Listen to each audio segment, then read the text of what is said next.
Hello my dear student, welcome to my channel Sarman lecturer. आज का ये वीडियो जितने भी स्टूडेंट यूपी बोर्ड के हैं और इंग्लिश का पेपर देने वाले हैं 2025 बोर्ड में, तो ये वीडियो बिल्कुल लास्ट तक देखना। जो आप लोगों को 7 मार्च का जो आप लोगों का इंग्लिश का पेपर है ना माय डियर स्टूडेंट, बिल्कुल आप लोगों का सेम पेपर आने वाला है।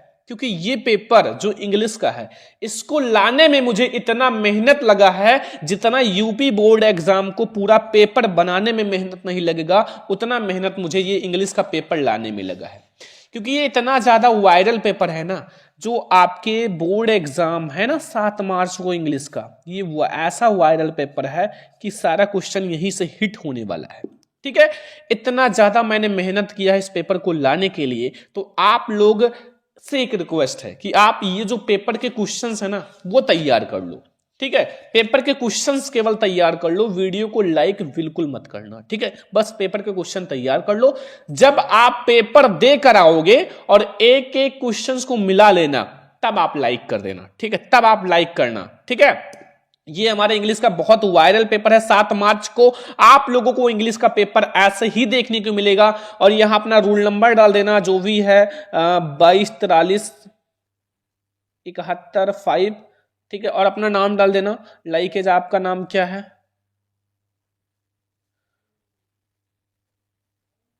अनूप सिंह। ठीक है, यहां आप लोग ब्लैक या ब्लू पेन से ही डालना, ध्यान रखना, ब्लैक या ब्लू पेन से ही डालना अपना नाम और क्रमांक। फिर यहां आ जाओ, ये है 817 एच जे। ठीक है, पेपर कोड आपके पास 3 आवर्स 15 मिनट्स यानी कि 3 घंटे 15 मिनट का समय रहेगा। मैक्स मार्क्स जो रहेगा वो 70 नंबर का रहेगा। और नोट फर्स्ट जो रहेगा वो फर्स्ट जो है 15 minutes are allotted only for reading the question paper. ठीक है, क्वेश्चन पेपर ये सब मैं आपको पढ़ देता हूं क्योंकि बोर्ड एग्जाम में आप पढ़ना या पढ़ना सेम ऐसे लिखा रहेगा। This question paper is divided into 2 section. ठीक है, ये जो क्वेश्चन पेपर है 2 सेक्शन में डिवाइड है। सेक्शन ए जो है वो कंटेन जो है वो मल्टीपल चॉइस क्वेश्चन है, और जो candidates have to choose the correct option and fill the answer in OMR sheet पे आपको भरना है। 20 नंबर जो आपको सेक्शन ए का मिलेगा। और सेक्शन बी जो रहेगा वो कंटेंट जो रहेगा डिस्क्राइब आंसर टाइप क्वेश्चन रहेगा। ठीक है, और ऑल क्वेश्चन आल कंपलसरी, सारे क्वेश्चन करना अनिवार्य है। और marks are indicated against question, और जो मार्क्स है वो क्वेश्चन के सामने लिखा हुआ है, कौन सा 3 मार्क्स का, कौन सा 4 मार्क्स का, कौन सा 6 मार्क्स का, कौन सा 7 मार्क्स का, ये सब लिखा हुआ है। ठीक है, और अब हम लोग सेक्शन ए में आएंगे। सेक्शन ए सबसे पहले 20 में 20 नंबर के ऑब्जेक्टिव तैयार करेंगे। और एक बात और, ये वीडियो में जितने भी क्वेश्चन बताया जा रहा है जल्दी से तैयार कर लो। ये जो है मतलब यूपी बोर्ड एग्जाम के खिलाफ है कि आप सेम पेपर वायरल पेपर दो, तो इसलिए ये वीडियो डिलीट भी हो सकता है, 1 घंटे के अंदर डिलीट भी हो सकता है। और या फिर मतलब अगर मेरे पास कोई भी प्रॉब्लम आती है तो मैं भी डिलीट कर सकता हूं। तो इसके लिए आप क्या करो कि आप लोग हमारे किसी भी वीडियो में आप पीडीएफ कमेंट कर देना इंग्लिश वायरल पेपर, तो मैं वो पीडीएफ प्रोवाइड कर दूंगा। बट ये पीडीएफ किसी के पास शेयर मत करना, ये छोटी सी रिक्वेस्ट है, शेयर मत करना, अपने पास रखना बस। ठीक है, क्योंकि वीडियो डिलीट होने के बाद मैं वो बहुत ज्यादा अपने खतरे पे पीडीएफ आप लोगों को दूंगा। ठीक है, question first and 3, read the following passage carefully and answer the following question that flow choosing the correct option. ये 3 नंबर मिलेगा। बहुत इंपॉर्टेंट है। यहां क्या है कि an old man was distract because his sons always quarrelled with one another. One day he called them to him and so them ये bundle of sticks tie together. He asked if any one of them was strong enough to break. अभी पहले पढ़ लेते हैं फिर Hindi meaning निकालते हैं। ठीक है, और अभी ट्रिक भी बता दूंगा। Them first one and then another tried but they all failed. He then untied the bundle and told them to break each sticks, especially this they did easily, and all sticks were soon broken into pieces. Thus he teach them that untied they would be strong, and जो untied है और disuntied they would always weak. आओ मैं आपको थोड़ा सा समझाता हूं। ये क्वेश्चंस आपके नीचे दे रखे हैं, पहले आप क्वेश्चन पढ़ लो तब आपको समझ में आ जाएगा। ठीक है, ये तीनों क्वेश्चन पढ़ लेना पहले, फिर आप लोग देखो क्वेश्चन का आंसर कैसे लिखते हो। क्योंकि ये जब आप 1-2 बार पढ़ लोगे वो क्वेश्चन आपके माइंड में रखा रहेगा, तो इसमें आप ढूंढ लोगे। एक ओल्ड मैन था, एक बूढ़ा व्यक्ति था। कौन था? एक जो है बूढ़ा व्यक्ति था, ठीक है, वो क्या था, डिस्ट्रक्ट मतलब परेशान था, बिकॉज हिज सन्स जो है वो ऑलवेज क्वारल्ड विद अनदर, एक दूसरे से लड़ाई करते थे। वन डे ही कॉल्ड, एक दिन वो अपने पास बुलाया, एंड देम, और उनसे कहा, ये bundle of sticks try together, और बंडल ऑफ स्टिक तोड़ बंधा हुआ था, ठीक है, मतलब एक में बंधा हुआ था, और उसको कहा, ही आस्क, उसने कहा, बुढ़े ने कहा, जो बुढ़ा व्यक्ति है, कि if any one of them strong enough to break, मतलब अगर तुम में से जो बहुत ज्यादा स्ट्रॉन्ग है वो मतलब इसको तोड़ो। तो फर्स्ट वन एंड देन सभी लोगों ने ट्राई किया, फर्स्ट यानी कि पहले ने ट्राई किया और अनदर सारे लोगों ने ट्राई किया, ठीक है, सारे लोगों ने ट्राई किया, बट दे ऑल फेल्ड, लेकिन कोई नहीं तोड़ पाया, उस बंडल को कोई नहीं तोड़ पाया। फिर आगे आओ, ही देन अनटाइड, और फिर उस बंडल के जो रस्सी से बना उसको खोल दिया। The bundle had told then कुछ, और फिर कहा अब इसको तोड़ो। तो स्टिक स्पेसिफिक जो है they did easily and sticks were soon broken into piece, और स्टिक्स को सारे लोगों ने आसानी से तोड़ दिया कई पीसेज में। दस ही टॉट देम, तो उसने इस चीज से समझाया कि डैट, अगर, या कि एंटाइड दे वुड बी स्ट्रॉन्ग, अगर आप एक साथ बंधे रहोगे, एक साथ रहोगे तो आप स्ट्रांग रहोगे, और अगर बट डिसअनटाइड ऑलवेज वीक, और अगर आप अलग अलग रहोगे ना लड़ाई झगड़ा करके, तो आप हमेशा क्या रहोगे, कमजोर रहोगे, वीक रहोगे। आ जाओ क्वेश्चन का आंसर, अगर आपने हिंदी मीनिंग समझ लिया, मैं गारंटी लेता हूं आप क्वेश्चन समझ जाओगे। 3 ही क्वेश्चन है। आओ, N old man was distract because, एक जो ओल्ड मैन था वो क्यों डिस्ट्रैक्ट था, क्यों दुखी था। His sons quarrelled sometimes with him, मतलब समटाइम्स नहीं, हिज सन्स जो है वो क्योरल्ड विथ डियर फ्रेंड, नहीं फ्रेंड से नहीं लड़ते थे, और समटाइम कभी कभी नहीं, मतलब this sons always quarrelled with another, जो इनके सन्स हैं वो ऑलवेज लड़ाई करते थे हमेशा। और इस क्वेश्चन के आंसर सेम यहां बिल्कुल अच्छे से लिखा हुआ कि his sons always quarrelled with one other, ठीक है, डायरेक्टली सेम लिखा हुआ है क्वेश्चन, तो ये 1 नंबर आपको मिल जाएगा। फिर N old man was distract, it means he, मतलब वो हैप्पी था इसलिए डिस्ट्रैक्ट था, नहीं, हेल्पफुल था, नहीं, एंग्री था, मतलब गुस्सा नहीं था, वो सैड था, मतलब ये सोचकर कि हमारे बच्चे बहुत ज्यादा लड़ाई करते हैं। Which words the passage is opposite of weak, weak का अपोजिट क्या होगा, वीक का अपोजिट सभी को, वीक का मतलब होता है कमजोर, और वीक का अपोजिट डिस्ट्रैक्ट, क्वेरल्ड, स्ट्रॉन्ग या डिसअनटाइड, तो सभी को पता है स्ट्रॉन्ग जो होगा वो उसका उल्टा हो जाएगा। यहां से इसी पैसेज से आपको 1 नंबर ये मिल जाएगा, 1 नंबर ये मिल जाएगा, और 1 नंबर ये मिल जाएगा, 3 नंबर आपको मिल जाएगा, ठीक है। और ये एक वायरल पेपर है, समझो आपका नंबर तैयार होता चल रहा है, ठीक है, पेपर बहुत वायरल है इंग्लिश का। 7 मार्च को जाओ आग लगा दो यूपी बोर्ड एग्जाम के छात्रों, एक भी नंबर छोड़कर नहीं आना। फिर यहाँ 4 से देखो, 4 से 8 तक 5 क्वेश्चन यहां रहेगा, चूज द करेक्ट ऑप्शन, ठीक है। द फॉलोइंग क्वेश्चन, यहां 5 नंबर, एक क्वेश्चन का 1 नंबर मिलेगा। पहला, he drove his car slowly down to the mountain road, यहां देखो इसके नीचे अंडरलाइन है, और यहां बताना है कि एडजेक्टिव है, वर्ब है या नाउन है, आखिर ये है क्या, ये आप लोगों को बताना है, जल्दी से बताओ। स्लोली, जो स्लोली है वो क्या है, स्लोली क्या है, तो माय डियर स्टूडेंट जो स्लोली है वो एक एडवर्ब है। पार्ट्स ऑफ स्पीच पढ़े हो कि नहीं पढ़े हो, नहीं पढ़े हो कोई दिक्कत नहीं, जो मैं कंप्लीट करा हूं सो कंप्लीट करो, रूल मत पढ़ो। लेट्स गो टू, और यहां वीच, यहां एक आर्टिकल भरना है, ऑप्शन आपके पास यहां है, देखो ए भरा, पहले एन है या ए या द या फिर नो आर्टिकल, देखो यहां वीच के आगे ए भरा जाएगा, ए, तो ए आर्टिकल हो जाएगा, ठीक है, समझ में आ गया ना, कोई दिक्कत कोई कंफ्यूजन नहीं है ना। नेक्स्ट आ जाओ, डू नॉट, स्लेस है, टाइम फिर स्लेस फिर वेस्ट प्रीवियस योर, तो डू योर नॉट, देखो डू नॉट जरूर होना चाहिए, डू नॉट योर प्रीवियस नहीं, डू नॉट, देखो ध्यान से इतना तो आप लोग जानते हो, do not waste your previous time, ये सही है भाई। यहां जो हमारा सी वाला ऑप्शन है, डू नॉट वेस्ट एक साथ रहेगा, ठीक है। ये हो गया हमारा 6 ऑब्जेक्टिव। 7वां ऑब्जेक्टिव, ये इंग्लिश का वायरल पेपर बिल्कुल से समझ लो माय डियर स्टूडेंट। इंग्लिश में हर एक बच्चे को बहुत ज्यादा प्रॉब्लम होती है, जी धक धक करता है कि इंग्लिश का पेपर, जबकि इंग्लिश का पेपर सबसे सरल होता है। अगर मैं जो बता रहा हूं उसको तैयार कर लो, साथ में थोड़ा हिंदी मीनिंग तैयार कर लो बस। Find out the correct option, क्योंकि मेरा इंग्लिश में सबसे ज्यादा नंबर था, ठीक है। ये ग्रेट राइटर कौन है, शेक्सपियर, कौन सा मतलब जो इसमें शेक्सपियर का कौन सा स्पेलिंग करेक्ट है ये आपको बताना। तो याद रखना जो शेक्सपियर होता है वो SHAKESPEARE होता है, शेक्सपियर का स्पेलिंग, ठीक है। अगला, he is helpful to me, अब यहां आपको बताना change into the into the infinitive, यानी कि जो फ्यूचर इंडेफिनिट टेंस में। तो देखो सबसे पहले फ्यूचर इंडेफिनिट में वाज तो पास्ट का होता है, और इसमें जो क्रिया होता है वो विल या शैल होता है, तो यही हमारा फ्यूचर इंडेफिनिट हो जाएगा। ठीक है, फ्यूचर इंडेफिनिट, क्योंकि यहाँ he will be helpful to me, ये सही है बिल्कुल। ठीक है, अगला आ जाओ, ये प्रोज से इंपॉर्टेंट ऑब्जेक्टिव है। देखो क्वेश्चन नंबर 9 से 10, read the passage and given flow, ये 2 नंबर मिलेगा।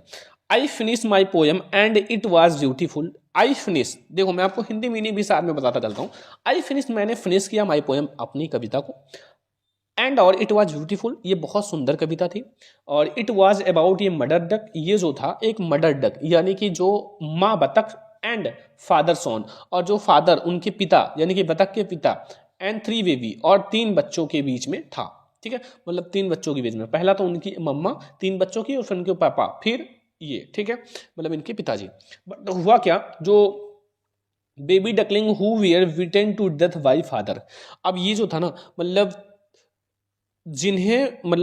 जिनके 3 बच्चे थे, उनके पिता जो हैं उनको काट कर मार डाला, मतलब जो बच्चे हैं ना उनको डेथ यानी कि मार दिया, काट के मार दिया, बिकॉज दे क्विक्ड टू मच, क्योंकि ये बहुत ज़्यादा क्या करते थे, बक बक करते थे बतख। Licking mister Kissing took to the joke right way, अब जो मिस्टर किसिंग थे वो सही तरीके से क्या कर रहे थे, मजाक कर रहे थे। He read the poem and the class, मतलब वो पोएम को पढ़ा, एडिटिंग हिज ओन कमेंट, अपना कमेंट दिया, उद्देश्य दिया, and to several other classes, और दूसरे क्लास में भी बताया।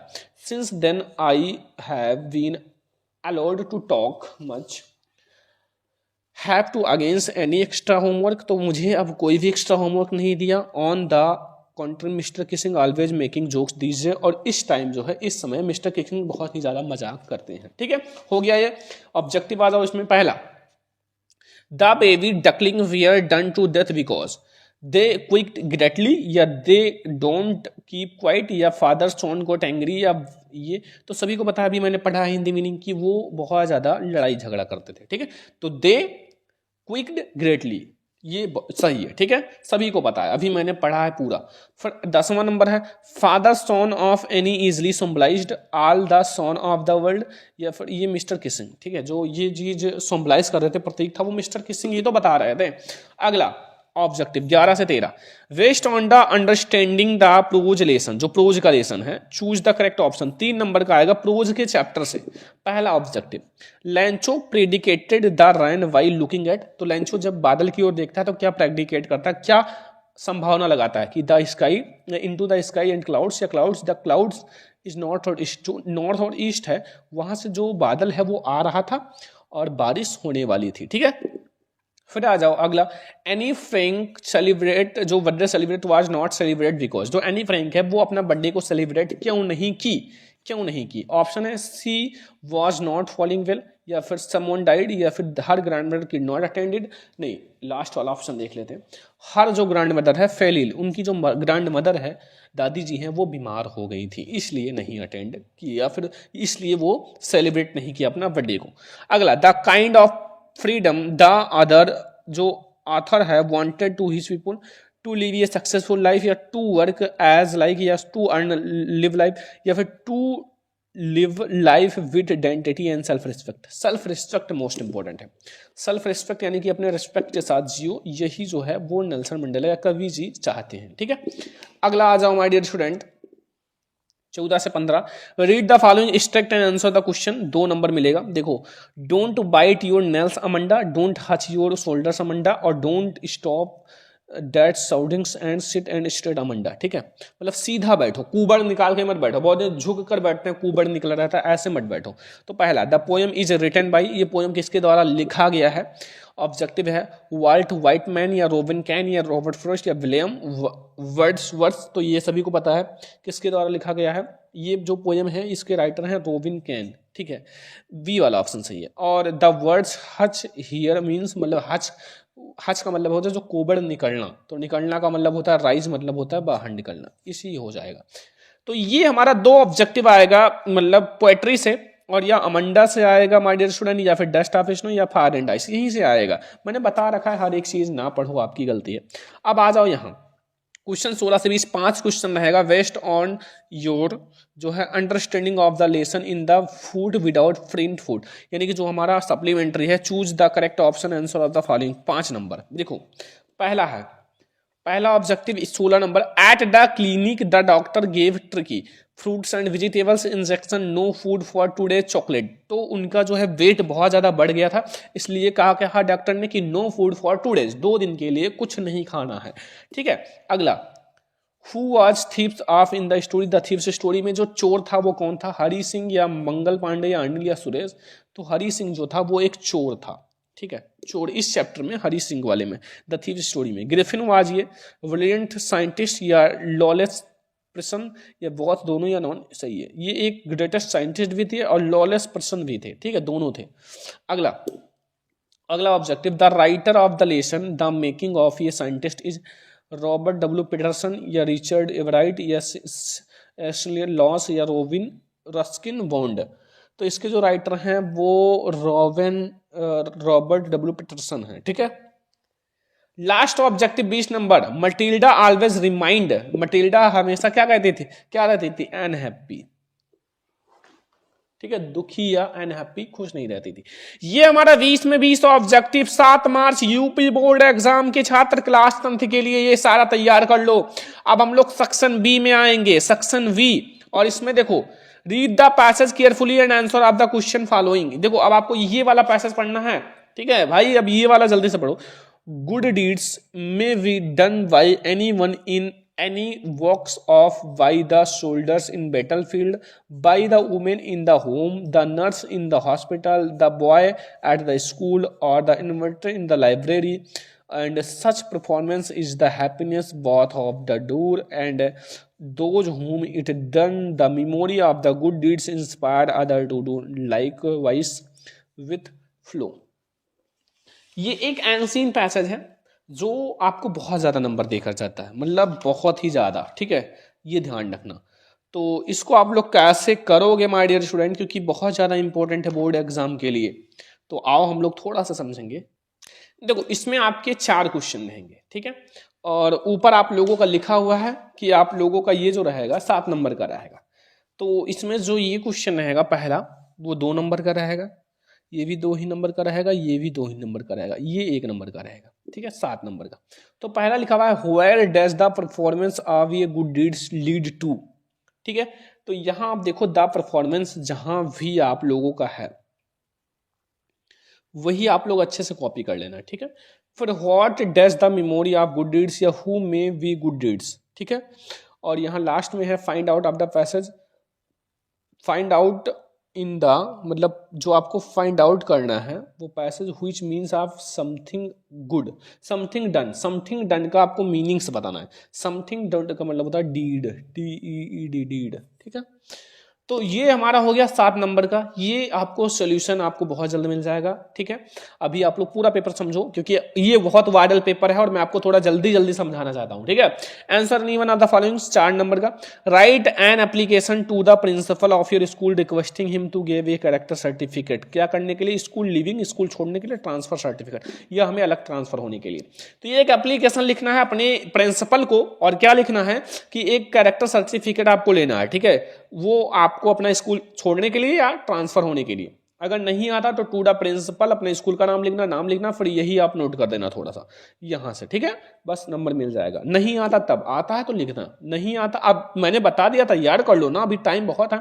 Right a letter to your friend inviting to attend the birthday party. एक लेटर लिखना है अपने फ्रेंड को अटेंड करने के लिए बर्थडे पार्टी में। ठीक है, तो ये लेटर आप लोग तैयार कर लो। जो बता रही है एप्लीकेशन छपा है पेपर में, छप चुका है, ये लेटर छप चुका है, जल्दी से तैयार करो। ठीक है, answer any one of the following 80 से 100 वर्ड्स। राइट ये डिस्क्राइब पैराग्राफ ऑन ये Indian farmer on the basic of given clause. आपको एक इंडियन फार्मर के बारे में पूरा डिस्क्राइब करना है, वहां आपको ऑप्शन भी मिल जाएगा, इंट्रोडक्शन सब कुछ लिखा रहेगा। ठीक है, राइट ये article on the importance of talking. Talking regular exercise, अगर आप रेगुलर एक्सरसाइज करते हो उसके बारे में आपको बताना है। अबाउट 80 से 100 वर्ड, ये 6 नंबर का आएगा, ये 4 नंबर का आएगा, ठीक है। 6 नंबर में 80 से 100 वर्ड्स लिखना पड़ेगा, ठीक है।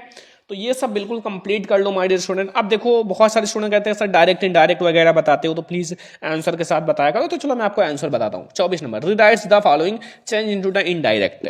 तो पहला इनडायरेक्ट देखो आसान बहुत होता है, बट आप लोग कहते हो तो मैं आपको बता देता हूं, ठीक है। देखो आप लोगों को टेंशन नहीं लेना, मैं आपको हर एक चीज बहुत अच्छे से समझाऊंगा। ऐसा तो है नहीं कि मैं आप लोगों को आधा अधूरा समझाऊंगा, पूरा मैं आपको पेपर तक बहुत अच्छे से पढ़ाऊंगा, ठीक है। बस आप लोग चैनल को सब्सक्राइब कर लो, कर लेते हो तो अच्छी बात है, आपको पता चल जाएगा जो भी वीडियो मैं डालूंगा। पहला है the teacher said to me where are you going.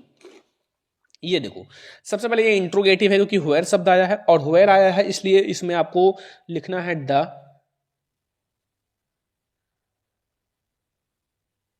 Teacher, comma inverted comma के स्थान पर आस्क्ड है क्योंकि आपका इंट्रोगेटिव है, क्वेश्चन पूछ रहा है। आस्क्ड मी, नहीं सॉरी, सैड टू के स्थान पर आस्क्ड लिखना है, कॉमा इन्वर्टेड कॉमा के स्थान पर नहीं।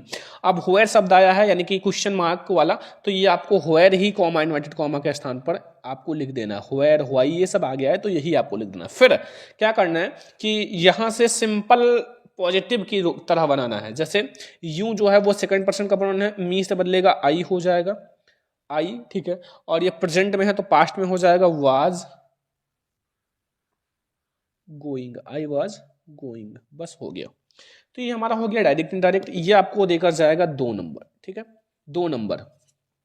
ऐसे आपका एक्टिव पैसिव है कि change into the passive voice लिखा हुआ ही ऑलवेज हेल्प्स मी, इसको कैसे चेंज करोगे, ये भी बहुत इंपॉर्टेंट। ऑलवेज वाला बहुत ज्यादा आता है, तो ये मी जो है इसको आप सब्जेक्ट बनाओ, ऑब्जेक्ट को सब्जेक्ट बनाओ। आई फिर एम लगाओ क्योंकि आपका प्रेजेंट इंडेफिनिट में इज आर एम लगता है, तो आई एम ऑलवेज लिख लो। और हमेशा याद रखना कि इसमें हम क्रिया की थर्ड फॉर्म का प्रयोग करते हैं, तो हेल्प का हेल्प्ड कर लो क्योंकि हम पैसिव वॉइस बनाते समय हर जगह वर्ब की थर्ड फॉर्म का प्रयोग करते हैं। और ही जो है वो हिम में बदल जाएगा, लेकिन उससे पहले बाई हिम, बस ये भी हो गया। अगला पंचुएशन आ जाओ, पंचुएट करना है कि the teacher said to me do not waste your time. तो यहां आप सबसे पहले इसका कैपिटल कर लो, the teacher said to me, comma inverted comma, देखो इंट्रोगेटिव का ही आता है, फिर इसको डू जो है वो कैपिटल कर देना, do not waste your time. और यही बोर्ड एग्जाम में आएगा, तो टेंशन नहीं लेना, यहाँ आप कॉमा इन्वर्टेड कॉमा बंद कर लो, क्वेश्चन मार्क लगा लो, ठीक है, हो गया। तो ये आप लोगों का हो गया। देखो सबसे पहले हमारे डायरेक्ट इनडायरेक्ट, फिर एक्टिव पैसिव, फिर हमारा पंचुएशन।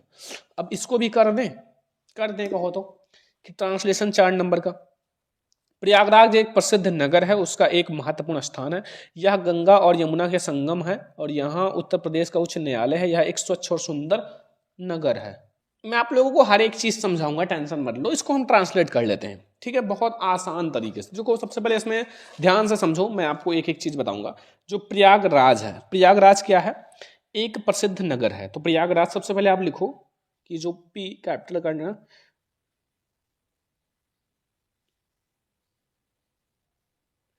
प्रयागराज क्या है, इस मतलब है, ये मतलब एक फेमस क्या है, नगर है, यानी कि टाउन या सिटी।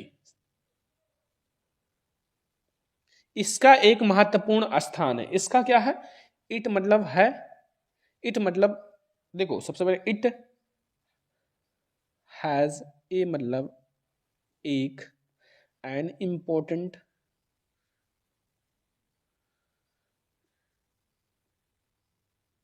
जैसे उसके पास कह सकते हो ना, वैसे हैज इसीलिए लगा है, पैलेस स्थान।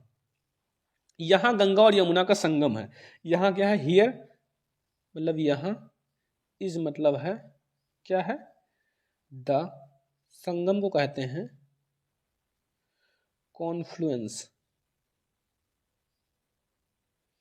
कॉन्फ्लुएंस ऑफ, गंगा का जी कैपिटल कर रखना, गंगा, एंड यमुना का भी वाई कैपिटल रखना क्योंकि ये सब प्रसिद्ध चीजें हैं।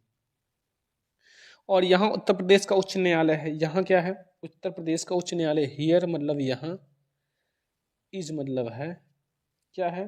The high court of Uttar Pradesh.